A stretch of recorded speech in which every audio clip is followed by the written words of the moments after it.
Hong Kong reported 10,021 new COVID-19 cases today. That is the third straight day the city has logged a 5-digit rise in infections overnight. 8 more COVID patients died, while more than 1,000 schools have reported new cases. Health authorities say a territory-wide suspension of in-person classes is unlikely. Jackie Lin reports. Upwards of 9,800 of today's new infections were locally transmitted. In just 7 days, some 53 care homes reported COVID cases. A mini outbreak at a ward for patients with severe intellectual disability at Siu Lam Hospital. 7 patients and 3 workers there have come down with the virus. The patient 0 is believed to be a patient care assistant there. And in just 3 school days into the new academic year, some 1,170 schools reported more than 3,400 new infections.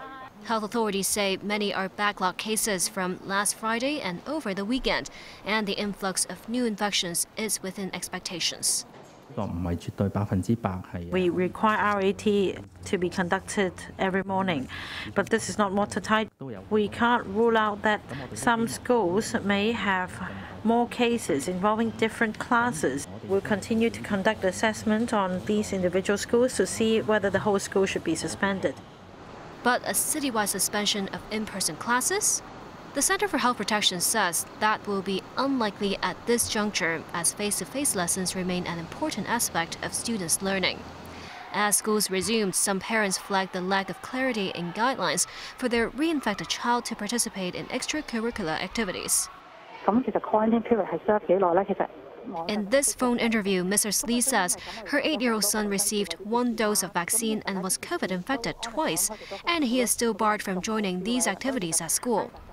She called the Department of Health hotline multiple times for clarification, but to no avail.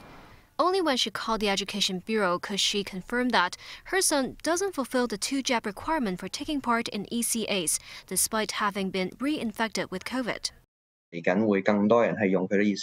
Medical sector lawmaker David Lam calls on the government to beef up manpower for the government hotlines as cases mount. And as the Mid-Autumn Festival is just around the corner, health authorities have once again urged the public to refrain from social gatherings to avoid infection. Jackie Lin, TVB News.